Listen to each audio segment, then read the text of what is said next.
Bon les amis, aujourd'hui on va faire du déballage de colis. Donc du coup je suis un peu excité parce que en fait ça fait on va dire 5 ans que j'attends ça. Et du coup on va passer en variateur à la place du mono. Bon du coup c'est parti pour le déballage de colis.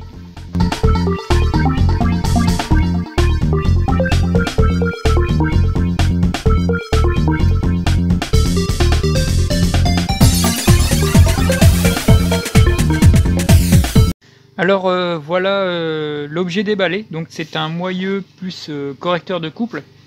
Donc déjà on va voir un peu les paramètres, si on peut dire.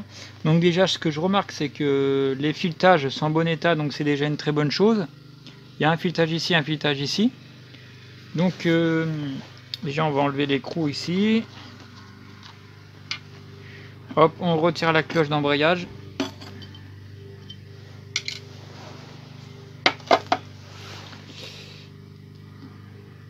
On retire la clavette et on retire l'ensemble correcteur de couple.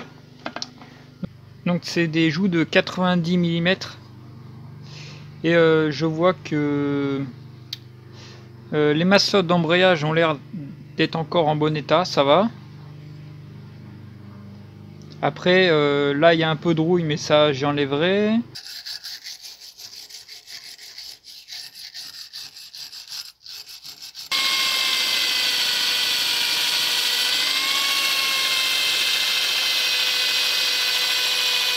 Je vais nettoyer et graisser tout ce qui est à graisser.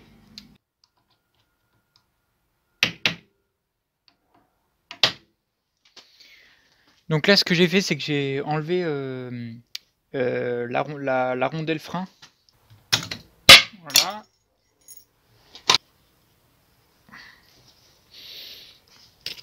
Voilà.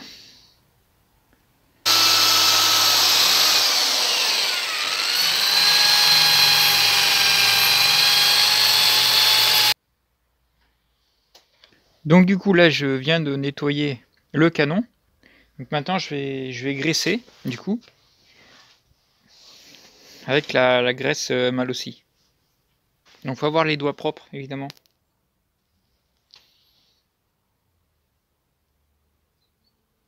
Donc maintenant vu qu'on a tous les éléments qui sont restaurés, on va pouvoir remonter. Donc là j'ai mis ma graisse. Voilà. Voilà. Je regarde si ça coulisse bien. Donc c'est parfait. Donc ensuite, alors, je m'essuie les mains pour pas foutre de la graisse sur la joue. Et je viens placer donc la demi-poulie, la poulie ici. Et je vais viser les deux encoches qui sont ici là. Je maintiens avec mon pied. Je mets la rondelle dans son encoche. Et je mets l'écrou qui n'a pas de sens.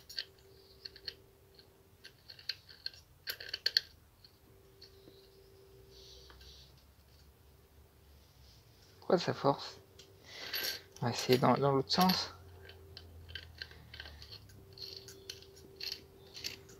Ah, ça force moins, donc c'est comme ça. Et maintenant je peux serrer. Donc là je vais maintenir avec le pied. Je serre à la main pour commencer.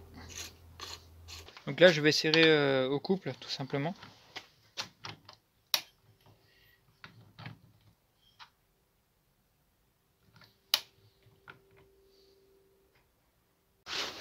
Donc du coup là on peut voir l'arbre de transmission ici.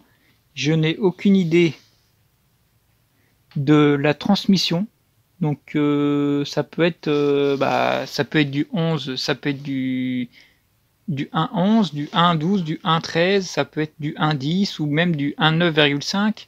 J'ai l'impression que non, les joints n'ont pas été changés ici. Parce que c'est ça qui fait défaut sur les correcteurs de couple. Quand ce joint fuit, on n'arrive plus à démarrer la poussette. Donc du coup, voilà. En fait, ce joint là, ici, il fait étanchéité avec le cône qui est ici. Donc ça empêche la graisse finalement de se venir coller avec les masselottes. Donc c'est avec la force centrifuge si vous voulez. Je vais vous poser une question que vous me répondrez en commentaire. Est-ce que vous, quand ça vous arrive, par exemple, vous récupérez un vieux engin ou une vieille mob ou ce que vous voulez, est-ce que vous sentez cette petite odeur qu'il y a d'une vieille essence ou que ça sent vraiment la vieille mécanique? Et là, ça sent la même chose. On sent vraiment que ça n'a pas tourné depuis longtemps. Donc c'est pour ça on va lui faire une petite révision sympathique à tout ça.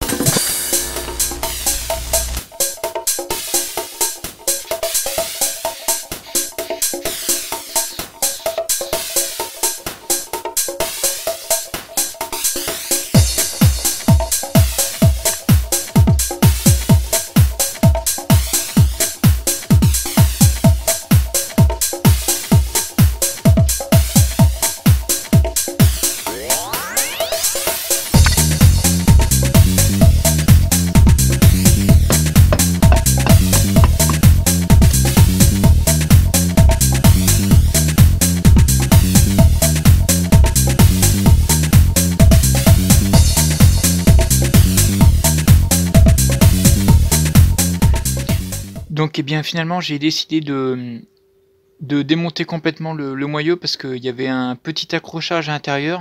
Donc maintenant après avoir démonté et nettoyé le moyeu, je vais le remonter tout de suite. Donc j'ai préparé mon huile 90W80, 80W90 de transmission. J'ai nettoyé tous les roulements, tous les arbres et toutes les cages de roulement, voilà. Donc là j'ai nettoyé aussi l'extérieur parce qu'il faut éviter qu'il y ait des gravillons de ce côté-ci parce que ça peut aller sur la garniture de frein et rayer la piste de freinage. Donc c'est important qu'il n'y ait pas trop de gravillons dedans, même pas du tout. Donc là j'ai enlevé ce que j'ai pu. Donc voilà. Donc en premier temps ce que je vais faire c'est que je vais graisser les cages à roulement. Donc ici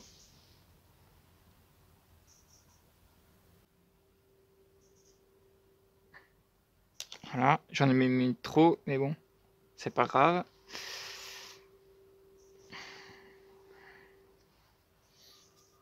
Alors je précise qu'il faut bien voir les doigts propres parce que ce serait con de remettre des cailloux dedans, quoi, je veux dire, avec les mains dégueulasses. Alors, là.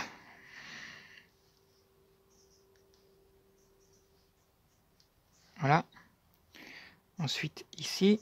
Voilà. Donc, j'ai fait le choix de pas enlever les roulements d'origine. Je les laisse tels qu'ils sont. Parce que je pense que je crois même que c'est de l'excellente qualité, que ça n'a pas raison de lâcher s'ils sont bien lubrifiés. Donc je tiens à dire que j'ai l'impression que ça n'a jamais été vidangé parce que c'était dans un état de saleté incroyable. Donc voilà. Donc je vais aussi graisser le petit système ici là.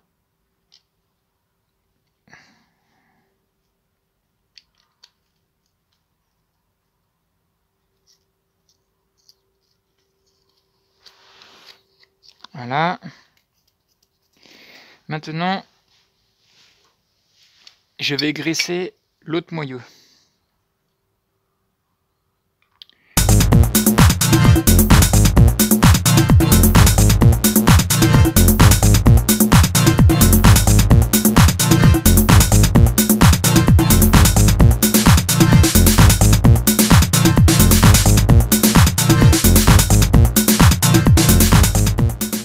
En fait, tout d'abord, il faut mettre un des deux. Alors, c'est pas celui-là, c'est celui-là. Voilà, il coulisse bien, il force pas, c'est nickel.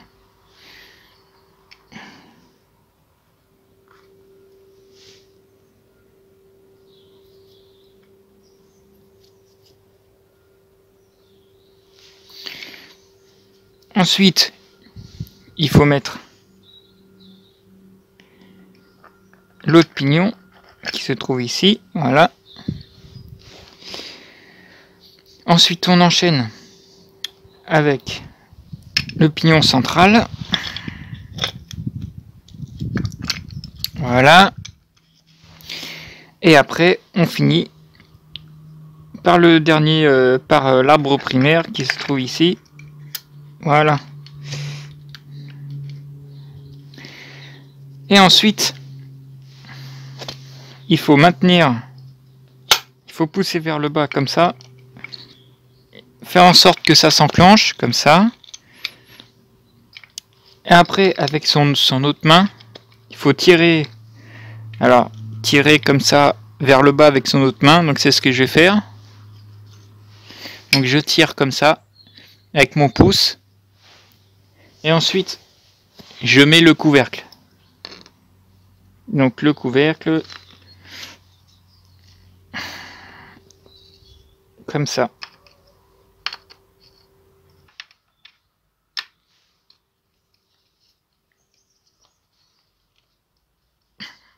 Pourquoi ça veut pas?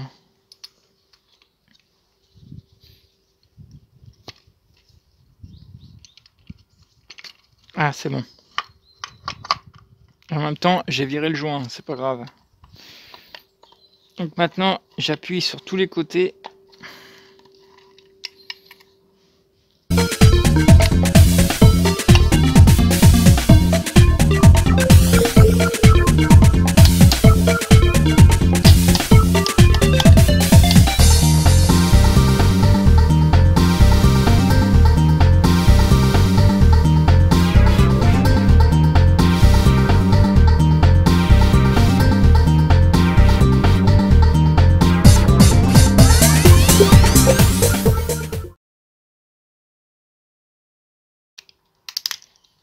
Donc là, l'arbre il tourne correctement sans forcer, donc c'est nickel. Donc là, je contrôle le jeu, donc il n'y a pas de jeu, c'est nickel. Donc là, je peux serrer un peu plus fort maintenant.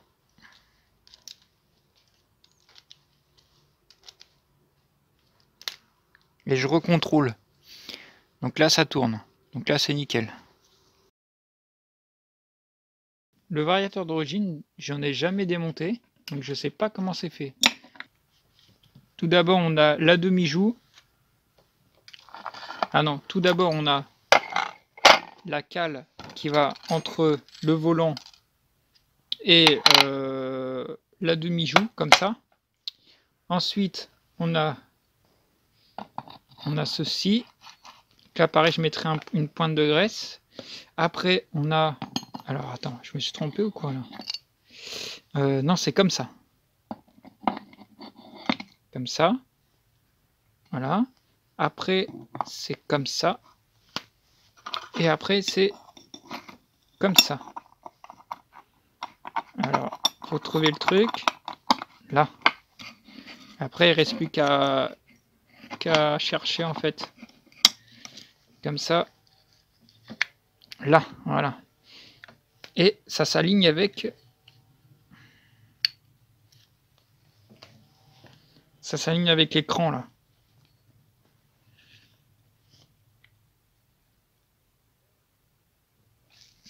Donc le but, évidemment, c'est pas d'avoir une fusée sur mon CO, c'est simplement d'avoir plus de linéarité sur toute la plage d'utilisation par rapport au moyeu mono. Alors je suis désolé, mais j'ai pas mieux. Mais là, on voit clairement qu'il y a une nette différence entre l'ajout, celle-là, et celle-là. On voit que celle-là est largement plus petite. Ça se voit. En tout cas, moi, je le vois. Et là, il y a bien plus d'utilisation en plage que ici. Ah là, il y a vraiment pas beaucoup de plages. Mais bon, c'est pas grave. C'est juste pour vous montrer la différence. Donc, j'espère que cela vous conviendra. Alors, autre chose que j'avais pas vu. Donc, la pièce, cette petite poulie qui permet de démarrer avec une ficelle. Le gars, en fait, il est venu tarauder à l'intérieur. Donc, du coup, ça se visse sur le vilebrequin. Donc c'est vraiment plutôt bien fait, je veux dire. On a juste à visser ça sur le vilebrequin, et du coup voilà. Donc c'est plutôt bien fait, moi je dis.